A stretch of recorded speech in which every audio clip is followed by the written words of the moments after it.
ആദിയിൽ വചനമുണ്ടായിരുന്നു, വചനം ദൈവത്തോടു കൂടിയായിരുന്നു, വചനം ദൈവമായിരുന്നു. അവൻ ആദിയിൽ ദൈവത്തോടു കൂടിയായിരുന്നു. സമസ്തവും അവനിലൂടെ ഉണ്ടായി, ഒന്നും അവനെ കൂടാതെ ഉണ്ടായിട്ടില്ല. അവനിൽ ജീവനുണ്ടായിരുന്നു, ആ ജീവൻ മനുഷ്യരുടെ വെളിച്ചമായിരുന്നു. ആ വെളിച്ചം ഇരുളിൽ പ്രകാശിക്കുന്നു, അതിനെ കീഴടക്കുവാൻ ഇരുളിന് കഴിഞ്ഞില്ല. തൻ്റെ പ്രബോധനങ്ങളാൽ നമ്മെ ജ്ഞാനികളാക്കുന്ന സകലത്തിൻ്റെയും നാഥനായ ദൈവം വാഴ്ത്തപ്പെട്ടവനാകട്ടെ. ഞങ്ങളുടെ കർത്താവായ ദൈവമേ, അങ്ങയുടെ ജീവദായകവും ദൈവീകവുമായ തിരുവചനങ്ങളുടെ മധുരസ്വരം ശ്രവിക്കുന്നതിനും ഗ്രഹിക്കുന്നതിനും ഞങ്ങളുടെ ബുദ്ധിയെ പ്രകാശിപ്പിക്കണമേ. അങ്ങയുടെ വിശുദ്ധമായ പ്രബോധനത്താൽ ഞങ്ങളെ ജ്ഞാനികളാക്കണമേ. ഞങ്ങളുടെ ഇരുളടഞ്ഞ ജീവിതത്തെ അങ്ങയുടെ വചന വെളിച്ചത്താൽ പ്രകാശിപ്പിക്കണമേ. അങ്ങയുടെ വചനങ്ങളാൽ ഞങ്ങളുടെ മനസ്സിനെ ജ്വലിപ്പിക്കണമേ. ആമേൻ. ബൈബിൾ വായന 38-ാം ദിവസം. സീനായി ഉടമ്പടിയും ദൈവപ്രമാണങ്ങളും. ഇന്നേ ദിവസം നമ്മൾ പുറപ്പാടിൻ്റെ പുസ്തകം 19-20 അധ്യായങ്ങൾ, ലേവ്യരുടെ പുസ്തകം 13-ാം അധ്യായം, സങ്കീർത്തനങ്ങൾ 74 എന്നിവ വായിക്കുന്നു. സീനായി മലയുടെ അടിവാരത്തിൽ വെച്ച് ഇസ്രായേൽ ജനവുമായി ഒരു ഉടമ്പടിയിൽ ഏർപ്പെടാൻ ദൈവം ആഗ്രഹിക്കുന്നതും ജനത്തിൻ്റെ സമ്മതം മോശ ദൈവത്തെ അറിയിക്കുന്നതും തുടർന്ന് ദൈവപ്രമാണങ്ങൾ പ്രഖ്യാപിക്കുന്നതും പുറപ്പാട് പുസ്തകത്തിൽ നാം വായിക്കുന്നു. ത്വക്ക് രോഗങ്ങളെപ്പറ്റിയും അവയുടെ ലക്ഷണങ്ങളും വസ്ത്രശുദ്ധിയും വിശദീകരിക്കുന്ന പാഠഭാഗവും ലേവ്യരുടെ പുസ്തകത്തിൽ നിന്നും നമുക്ക് ശ്രവിക്കാം. പുറപ്പാടിൻ്റെ പുസ്തകം 19-ാം അധ്യായം. സീനായി ഉടമ്പടി. ഈജിപ്ത് നാട്ടിൽ നിന്ന് പുറപ്പെട്ടതിൻ്റെ 3-ാം മാസം അതേ ദിവസം ഇസ്രായേല്യർ സീനായി മരുഭൂമിയിൽ പ്രവേശിച്ചു. റഫിദീമിൽ നിന്ന് നീങ്ങി സീനായി മരുഭൂമിയിൽ വന്ന് അവർ മരുഭൂമിയിൽ പാളയമടിച്ചു. അവിടെ മലയ്ക്ക് നേരെയാണ് ഇസ്രായേൽക്കാർ പാളയമടിച്ചത്. മോശ ദൈവത്തിൻ്റെ പക്കലേക്ക് കയറി മലയിൽ നിന്ന് കർത്താവ് അവനോട് വിളിച്ചു പറഞ്ഞു, നീ ഇങ്ങനെ യാക്കോബിൻ്റെ ഭവനത്തോട് പറയണം, ഇസ്രായേല്യരോട് വിവരിക്കണം, ഞാൻ ഈജിപ്തുകാരോട് ചെയ്തത് നിങ്ങൾ കണ്ടതാണല്ലോ. നിങ്ങളെ കഴുകന്മാരുടെ ചിറകുകളിൽ സംവഹിച്ച് എൻ്റെ അടുത്തേക്ക് ഞാൻ കൊണ്ടുവന്നു. അതുകൊണ്ട് ഇപ്പോൾ നിങ്ങൾ എൻ്റെ ശബ്ദം സശ്രദ്ധം ശ്രവിക്കുകയും എൻ്റെ ഉടമ്പടി പാലിക്കുകയും ചെയ്താൽ ഭൂമി മുഴുവൻ എൻ്റേതാണെങ്കിലും എല്ലാ ജനതകളെയും കാൾ നിങ്ങൾ എനിക്ക് സ്വന്തമായ നിധിയായിരിക്കും. നിങ്ങൾ എനിക്ക് പുരോഹിത രാജ്യവും വിശുദ്ധ ജനതയുമായിരിക്കും. ഇസ്രായേല്യരോട് നീ പറയേണ്ട വാക്കുകളാണിവ. മോശ ചെന്ന് ജനശ്രേഷ്ഠന്മാരെ വിളിച്ച് കർത്താവ് തന്നോട് കൽപ്പിച്ച ഈ കാര്യങ്ങളെല്ലാം അവരുടെ മുമ്പിൽ അവതരിപ്പിച്ചു. ജനമെല്ലാം ഒരുമിച്ച് മറുപടിയായി കർത്താവ് കൽപ്പിക്കുന്നതെല്ലാം ഞങ്ങൾ ചെയ്യും എന്ന് പറഞ്ഞു. മോശ ജനത്തിൻ്റെ വാക്കുകളുമായി കർത്താവിൻ്റെ അടുത്തേക്ക് തിരിച്ചു. കർത്താവ് മോശയോട് അരുൾ ചെയ്തു, ഞാൻ നിന്നോട് സംസാരിക്കുന്നത് ജനം അനുസരിക്കേണ്ടതിനും ഒപ്പം അവർ നിന്നെ എന്നേക്കും വിശ്വസിക്കേണ്ടതിനുമായി ഇതാ ഞാൻ കനത്ത മേഘത്തിൽ നിൻ്റെ അടുത്തേക്ക് വരുന്നു. ജനത്തിൻ്റെ വാക്കുകൾ മോശ കർത്താവിനോട് ഉണർത്തിച്ചു. അപ്പോൾ കർത്താവ് മോശയോട് പറഞ്ഞു, നീ ജനത്തിൻ്റെ അടുത്ത് ചെന്ന് ഇന്നും നാളെയും അവരെ വിശുദ്ധീകരിക്കുക. അവർ തങ്ങളുടെ വസ്ത്രങ്ങൾ കഴുകട്ടെ. 3-ാം ദിവസം അവർ ഒരുങ്ങിയിരിക്കട്ടെ. എന്തെന്നാൽ 3-ാം ദിവസം ജനം മുഴുവൻ്റെയും കൺമുമ്പാകെ കർത്താവ് സീനായി മലയിൽ ഇറങ്ങി വരും. മലയിൽ കയറാതെയും അതിൻ്റെ അതിർത്തി തൊടാതെയും നിങ്ങൾ ശ്രദ്ധിക്കുവിൻ എന്ന് പറഞ്ഞ് നീ ജനത്തെ ചുറ്റും നിയന്ത്രിച്ച് നിർത്തുവിൻ. മലയെ സ്പർശിക്കുന്ന ആരും തീർച്ചയായും വധിക്കപ്പെടും. ഒരു കരവും അവനെ തൊടരുത്, മറിച്ച് അവൻ നിഷ്ഠൂരം കല്ലെറിയപ്പെടണം, അല്ലെങ്കിൽ നിർദ്ദയം അമ്പയ്യപ്പെടണം. മൃഗമായാലും മനുഷ്യനായാലും അത് ജീവനോടെ ഇരിക്കരുത്. കാഹളം ദീർഘമായി മുഴങ്ങുമ്പോൾ അവർ മലയിൽ കയറിക്കൊള്ളട്ടെ. മോശ മലയിൽ നിന്ന് ജനത്തിൻ്റെ പക്കലേക്ക് ഇറങ്ങിച്ചെന്ന് ജനത്തെ വിശുദ്ധീകരിച്ചു. അവർ തങ്ങളുടെ വസ്ത്രങ്ങൾ കഴുകി. അവൻ ജനത്തോട് പറഞ്ഞു, 3 ദിവസത്തേക്ക് നിങ്ങൾ ഒരുങ്ങിയിരിക്കുവിൻ. നിങ്ങൾ സ്ത്രീയെ സമീപിക്കാൻ പാടില്ല. ദൈവം പ്രത്യക്ഷപ്പെടുന്നു. 3-ാം ദിവസം പ്രഭാതമായപ്പോൾ മലമുകളിൽ ഇടിമുഴക്കങ്ങളും മിന്നൽ പിണറുകളും കനത്ത ഒരു മേഘവുമുണ്ടായി. അതിശക്തമായ കാഹളധ്വനിയും. പാളയത്തിലുണ്ടായിരുന്ന ജനമെല്ലാം ഭയന്നു വിറച്ചു. ദൈവത്തെ കണ്ടുമുട്ടാൻ മോശ ജനത്തെ പാളയത്തിൽ നിന്ന് പുറത്തു കൊണ്ടുവന്നു. അവർ മലയുടെ അടിവാരത്തിൽ നിലയുറപ്പിച്ചു. കർത്താവ് അഗ്നിയിൽ അവരോഹണം ചെയ്യുകയാൽ സീനായി മല മുഴുവൻ പുകഞ്ഞു. അതിൻ്റെ പുക ചൂളയുടെ പുക പോലെ ഉയർന്നു. മലയൊന്നാകെ പ്രകമ്പനം കൊണ്ടു. കാഹളധ്വനി ശക്തി പ്രാപിച്ചുകൊണ്ടേയിരുന്നു. മോശ സംസാരിക്കുകയും ദൈവം അവനോട് ഇടിമുഴക്കത്തിൽ ഉത്തരമരുളുകയും ചെയ്തുകൊണ്ടിരുന്നു. കർത്താവ് സീനായി മലമുകളിലേക്ക് ഇറങ്ങി വന്നു. കർത്താവ് മോശയെ മലമുകളിലേക്ക് വിളിച്ചു. മോശ കയറി ചെന്നു.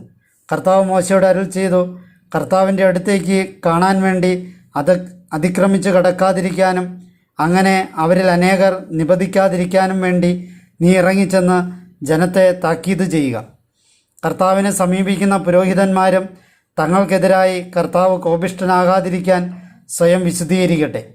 അപ്പോൾ മോശ കർത്താവിനോട് പറഞ്ഞു, സീനായി മലയിലേക്ക് കയറാൻ ജനത്തിന് സാധിക്കുകയില്ല. എന്തെന്നാൽ മലയ്ക്ക് അതിർത്തി നിശ്ചയിക്കുക, അതിനെ വിശുദ്ധീകരിക്കുക എന്ന് പറഞ്ഞ് അങ്ങ് തന്നെ ഞങ്ങൾക്ക് താക്കീത് നൽകിയിട്ടുള്ളതാണ്. കർത്താവ് അവനോട് പറഞ്ഞു, നീ ഇറങ്ങിച്ചെല്ലുക, എന്നിട്ട് നീയും നിന്നോടൊപ്പം അഹ്റോനും കയറി വരിക. എന്നാൽ കർത്താവ് തങ്ങളോട് കുപിതനാകാതിരിക്കാൻ പുരോഹിതന്മാരും ജനവും അവിടുത്തെ പക്കലേക്ക് അതിക്രമിച്ച് കയറി വരാതിരിക്കട്ടെ. മോശ ജനത്തിൻ്റെ അടുത്തേക്ക് ഇറങ്ങിച്ചെന്ന് അവർക്ക് നിർദ്ദേശം നൽകി. പുറപ്പാടിൻ്റെ പുസ്തകം 20-ാം അധ്യായം. ദൈവപ്രമാണങ്ങൾ. ദൈവം ഈ വചനങ്ങളെല്ലാം ഇപ്രകാരം പ്രഖ്യാപിച്ചു. ഞാനാകുന്നു അടിമകളുടെ ഭവനമായ ഈജിപ്ത് ദേശത്തു നിന്ന് നിന്നെ പുറത്തു കൊണ്ടുവന്ന നിൻ്റെ ദൈവമായ കർത്താവ്. എൻ്റെ മുമ്പിൽ നിനക്ക് മറ്റു ദൈവങ്ങൾ ഉണ്ടാകരുത്. മുകളിൽ ആകാശങ്ങളിലോ താഴെ ഭൂമിയിലോ ഭൂമിക്ക് താഴെ ജലത്തിലോ ഉള്ളവയുടെ വിഗ്രഹമോ ഏതെങ്കിലും സ്വരൂപമോ നീ നിനക്കായി ഉണ്ടാക്കരുത്. അവയ്ക്ക് നീ ആരാധന അർപ്പിക്കരുത്. അവയെ സേവിക്കുകയുമരുത്. എന്തെന്നാൽ നിൻ്റെ ദൈവമായ കർത്താവ് ഞാനാണ്. എന്നെ വെറുക്കുന്നവരെ സംബന്ധിച്ച് പിതാക്കന്മാരുടെ കുറ്റം മക്കളുടെ മേലും 3-ാം തലമുറ മേലും 4-ാം തലമുറ മേലും ചുമത്തുന്ന തീക്ഷ്ണമതിയായ ദൈവം. എന്നാൽ എന്നെ സ്നേഹിക്കുന്നവരോടും എൻ്റെ കൽപ്പനകൾ പാലിക്കുന്നവരോടും 1000 തലമുറകളിലേക്ക് കാരുണ്യം പ്രവർത്തിക്കുകയും ചെയ്യുന്നവനാണ്. നിൻ്റെ ദൈവമായ കർത്താവിൻ്റെ നാമം വൃഥാ നീ ഉപയോഗിക്കരുത്. എന്തെന്നാൽ തൻ്റെ നാമം വൃഥാ ഉപയോഗിക്കുന്നവനെ കർത്താവ് കുറ്റവിമുക്തനാക്കുകയില്ല. സാബത്ത് ദിവസം വിശുദ്ധീകരിക്കാൻ അതിനെ അനുസ്മരിക്കണം. 6 ദിവസം നീ അധ്വാനിച്ച് നിൻ്റെ എല്ലാ ജോലിയും ചെയ്യുക. എന്നാൽ 7-ാം ദിവസം നിൻ്റെ ദൈവമായ കർത്താവിൻ്റെ സാബത്താണ്. നീ ഒരു ജോലിയും ചെയ്യരുത്.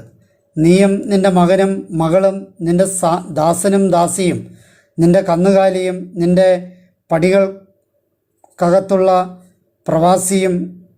കാരണം 6 ദിവസം കൊണ്ട് കർത്താവ് ആകാശവും ഭൂമിയും സമുദ്രവും അവയിലുള്ള സമസ്തവും സൃഷ്ടിക്കുകയും 7-ാം ദിവസം വിശ്രമിക്കുകയും ചെയ്തു. അപ്രകാരം സാബത്ത് ദിവസത്തെ കർത്താവ് അനുഗ്രഹിക്കുകയും വിശുദ്ധീകരിക്കുകയും ചെയ്തു. നിൻ്റെ പിതാവിനെയും നിൻ്റെ മാതാവിനെയും നീ ബഹുമാനിക്കണം. നിൻ്റെ ദൈവമായ കർത്താവ് നിനക്ക് നൽകുന്ന മണ്ണിൽ നിൻ്റെ ദിനങ്ങൾ ദീർഘിക്കേണ്ടതിനാണിത്.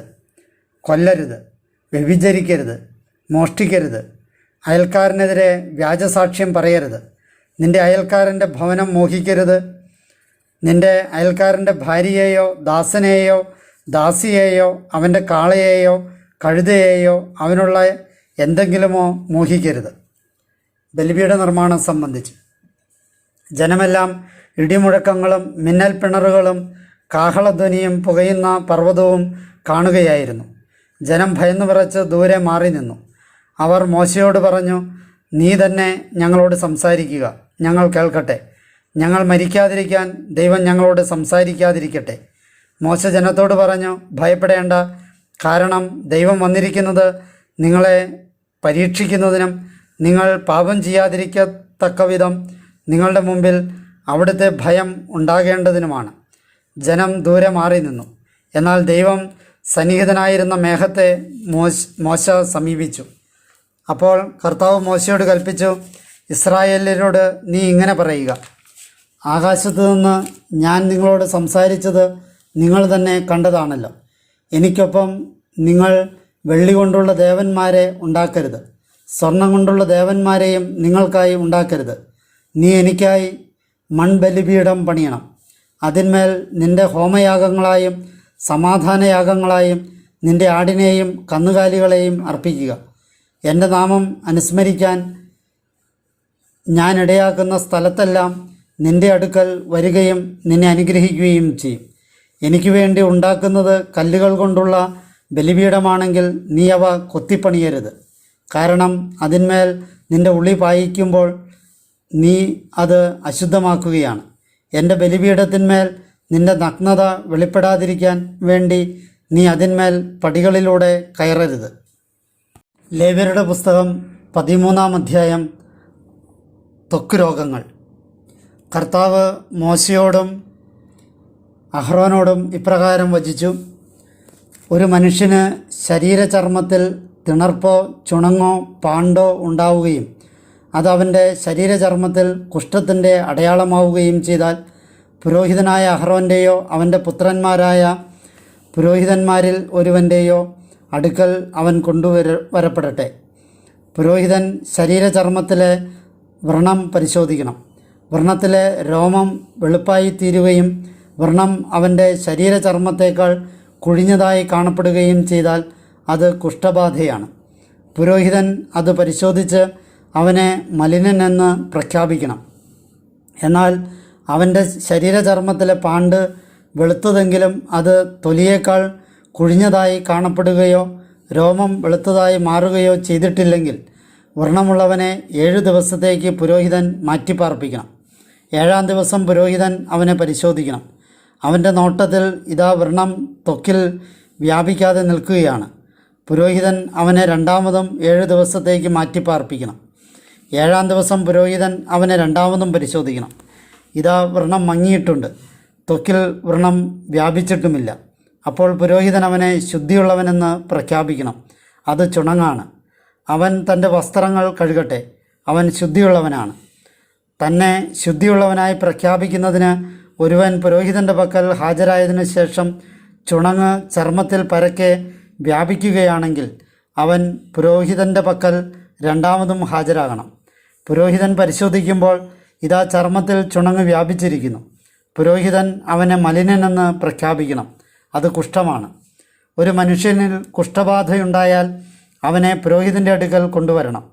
പുരോഹിതൻ പരിശോധിക്കുമ്പോൾ ഇതാ ചർമ്മത്തിൽ വെളുത്ത തിണർപ്പ്, അത് രോമത്തെയും വെളുപ്പിച്ചിരിക്കുന്നു. തിണർപ്പിൽ പുണ്ണിൻ്റെ പൊടിപ്പ്, അത് അവൻ്റെ ശരീരചർമ്മത്തിൽ പഴകിയ കുഷ്ഠമാണ്. പുരോഹിതൻ അവനെ മലിനനെന്ന് പ്രഖ്യാപിക്കണം. അവൻ മലിനനാകിയാൽ അവനെ മാറ്റിപ്പാർപ്പിക്കേണ്ടതില്ല. കുഷ്ഠം ചർമ്മത്തിൽ വ്യാപകമായി തിണർക്കുകയും പുരോഹിതൻ്റെ കാഴ്ചയെത്തുന്നിടത്തെല്ലാം ഉച്ചി മുതൽ പാദങ്ങൾ വരെ വ്രണമുള്ളവൻ്റെ തൊലി മുഴുവൻ കുഷ്ഠം മൂടുകയും ചെയ്തിട്ടുണ്ടെങ്കിൽ പുരോഹിതൻ പരിശോധിക്കണം. ഇതാ കുഷ്ഠം അവൻ്റെ ശരീരം മുഴുവൻ മൂടിയിരിക്കുന്നു. അവൻ വ്രണമുള്ളവനെ ശുദ്ധിയുള്ളവനെന്ന് പ്രഖ്യാപിക്കണം. ആകെ വെളുത്തതായി മാറിയതുകൊണ്ട് അവൻ ശുദ്ധിയുള്ളവനാണ്. എന്നാൽ പുണ്ണ് അവനിൽ കാണപ്പെടുന്ന ദിനം അവൻ മലിനനായിത്തീരും. പുരോഹിതൻ പുണ്ണ് പരിശോധിച്ച് അവനെ മലിനനെന്ന് പ്രഖ്യാപിക്കണം. പുണ്ണ് മലിനമാണ്, അത് കുഷ്ഠമാണ്. എന്നാൽ പുണ്ണ് മാറുകയും വെളുത്തതായി പരിണമിക്കുകയും ചെയ്താൽ അവൻ പുരോഹിതൻ്റെ പക്കൽ പോകണം. പുരോഹിതൻ അവനെ പരിശോധിക്കുമ്പോൾ ഇതാ ആ വ്രണം വെളുത്തതായി മാറിയിരിക്കുന്നു.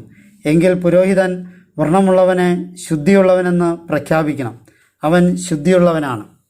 ഒരുവൻ്റെ തൊലിപ്പുറത്ത് കുമിളയുണ്ടാവുകയും പിന്നീട് മാംസം സുഖപ്പെടുകയും ചെയ്തിരിക്കെ കുമിളയുടെ സ്ഥാനത്ത് വെളുത്ത തടിപ്പോ വെളുത്തു ചെമന്ന പാണ്ടോ ഉണ്ടായാൽ അവൻ പുരോഹിതൻ്റെ പക്കൽ ഹാജരാകണം.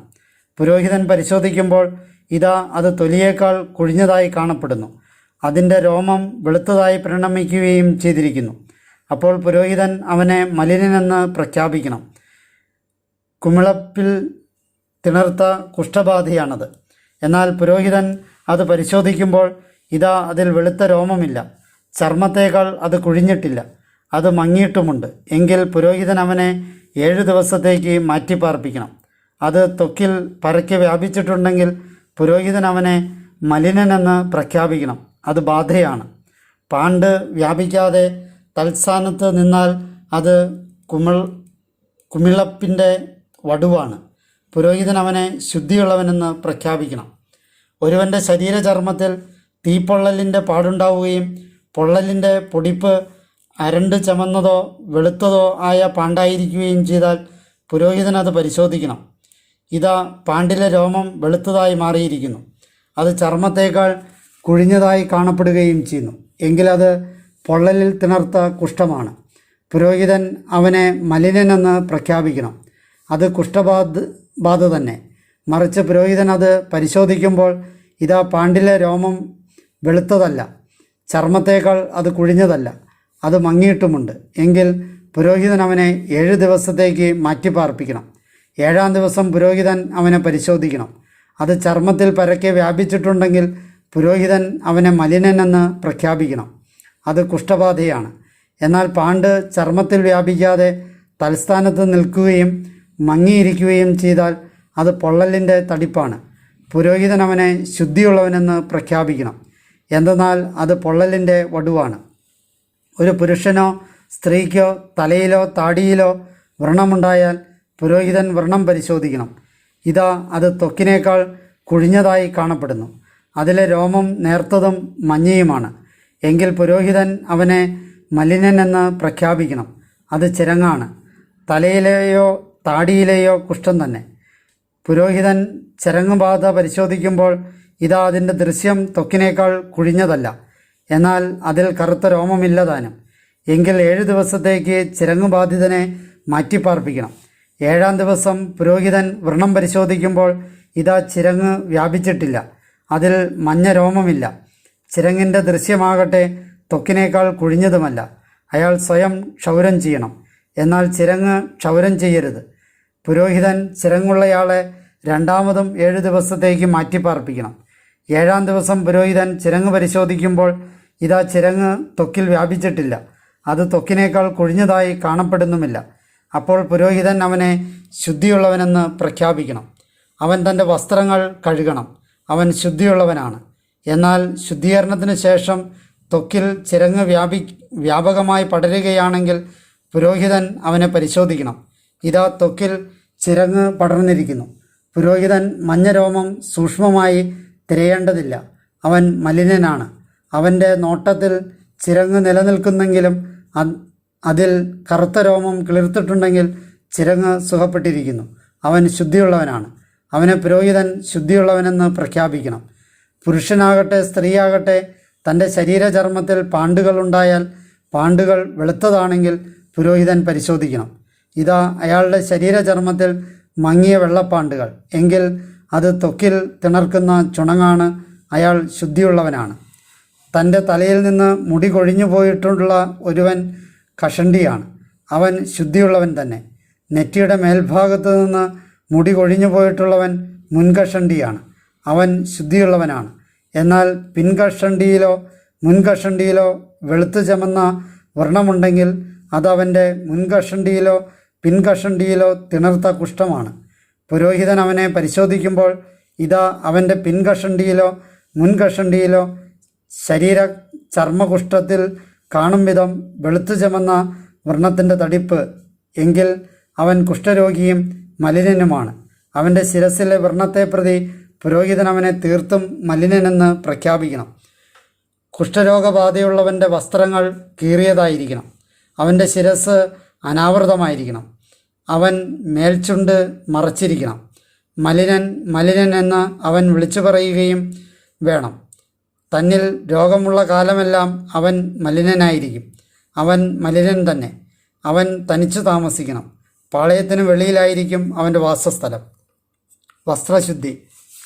വസ്ത്രത്തിലുള്ള കുഷ്ഠബാധ അത് കമ്പിളി വസ്ത്രത്തിലോ ചണവസ്ത്രത്തിലോ ചണത്തിൻ്റെയോ കമ്പിളിയുടെയോ ഊടിലോ പാവിലോ തുകലിലോ ഏതെങ്കിലും തുകൽ ഉൽപ്പന്നത്തിലോ ആകാം. വസ്ത്രത്തിലോ തുകലിലോ ഊടിലോ പാവിലോ ഏതെങ്കിലും തുകൽ ഉപകരണത്തിലോ പച്ചയോ ചെമപ്പോ ആയ പുള്ളിക്കുത്തുണ്ടെങ്കിൽ അത് കുഷ്ഠബാധയാണ്. അത് പുരോഹിതനെ കാണിക്കണം. പുരോഹിതൻ പുള്ളിക്കുത്ത് പരിശോധിച്ച ശേഷം 7 ദിവസത്തേക്ക് പുള്ളിക്കുത്തുള്ളതിനെ അടച്ചു സൂക്ഷിക്കണം. 7-ാം ദിവസം അവൻ പുള്ളിക്കുത്ത് പരിശോധിക്കണം. പുള്ളിക്കുത്ത് വസ്ത്രത്തിലോ ഊടിലോ പാവിലോ തുകലിലോ ഏതെങ്കിലും തുകൽ ഉൽപ്പന്നത്തിലോ പടർന്നിട്ടുണ്ടെങ്കിൽ ആ പുള്ളിക്കുത്ത് ഉപദ്രവകാരിയായ കുഷ്ഠമാണ്, അത് മലിനമാണ്. പുള്ളിക്കുത്തുള്ള വസ്ത്രമാകട്ടെ കമ്പിളിയിലെയോ ചണത്തിലെയോ ഊടോ പാവോ ആകട്ടെ ഏതെങ്കിലും തുകലുപകരണമാകട്ടെ അവനത് കത്തിച്ചു കളയണം. എന്തെന്നാൽ അത് ഉപദ്രവകരമായ കുഷ്ഠമാണ്. അത് അഗ്നിയിൽ ദഹിപ്പിക്കപ്പെടണം. പുരോഹിതൻ പരിശോധിക്കുമ്പോൾ ഇതാ വസ്ത്രത്തിലോ ഊടിലോ പാവിലോ ഏതെങ്കിലും തുകലുപകരണത്തിലോ പുള്ളിക്കുത്ത് വ്യാപിച്ചിട്ടില്ല എങ്കിൽ പുള്ളിക്കുത്തുള്ളത് അവൻ കഴുകിയെടുക്കണമെന്ന് പുരോഹിതൻ കൽപ്പിക്കണം. അവനത് രണ്ടാമതും 7 ദിവസത്തേക്ക് അടച്ചു സൂക്ഷിക്കണം. കഴുകിയ ശേഷം പുരോഹിതൻ പുള്ളിക്കുത്ത് പരിശോധിക്കുമ്പോൾ ഇതാ പുള്ളിക്കുത്ത് തനതു നിറം മാറിയിട്ടില്ല. അപ്പോൾ പുള്ളിക്കുത്ത് വ്യാപിച്ചിട്ടില്ലെങ്കിൽ പോലും അത് മലിനമാണ്. നീ അത് അഗ്നിയിൽ ദഹിപ്പിക്കണം. അതിൻ്റെ അകത്തായാലും പുറത്തായാലും കരിമ്പനാണ്. എന്നാൽ പുരോഹിതൻ പരിശോധിക്കുമ്പോൾ ഇതാ അത് കഴുകപ്പെട്ട ശേഷം പുള്ളിക്കുത്ത് മങ്ങിയിരിക്കുന്നു. വസ്ത്രത്തിൽ നിന്നോ തുകലിൽ നിന്നോ ഊടിൽ നിന്നോ പാവിൽ നിന്നോ ആകട്ടെ അവനത് കീറിക്കളയണം. വസ്ത്രത്തിലോ ഊടിലോ പാവിലോ ഏതെങ്കിലും തുകലുപകരണത്തിലോ അത് പിന്നെയും കാണപ്പെടുന്നെങ്കിൽ അത് പടരുകയാണ്. പുള്ളിക്കുത്തുള്ള അത് നീ അഗ്നിയിൽ ദഹിപ്പിക്കണം. എന്നാൽ വസ്ത്രമോ ഊടോ പാവോ ഏതെങ്കിലും തുകലുപകരണമോ നീ കഴുകുമ്പോൾ അവയിൽ നിന്ന് പുള്ളിക്കുത്ത് അപ്രത്യക്ഷമാകുന്നെങ്കിൽ രണ്ടാമതും അത് കഴുകപ്പെടണം. അപ്പോൾ അത് ശുദ്ധിയുള്ളതാകും. കമ്പിളിയുടെയോ ചണത്തിൻ്റെയോ വസ്ത്രമോ ഊടോ പാവോ തുകലുപകരണങ്ങളെ എന്തെങ്കിലുമോ സംബന്ധിച്ച് അത് ശുദ്ധമാണോ മലിനമെന്നോ പ്രഖ്യാപിക്കാനുള്ള കുഷ്ഠബാധ നിയമം ഇതാകുന്നു.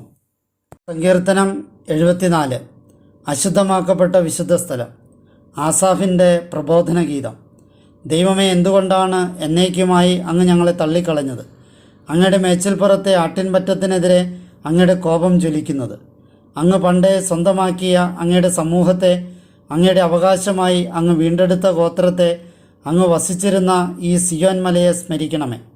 ഏറെക്കാലമായ നഷ്ടാവശിഷ്ടങ്ങളിലേക്ക് അങ്ങയുടെ കാലടികൾ ഉയർത്തണമേ. വിശുദ്ധ സ്ഥലത്തുള്ളതെല്ലാം ശത്രു പങ്കിലമാക്കിയിരിക്കുന്നു.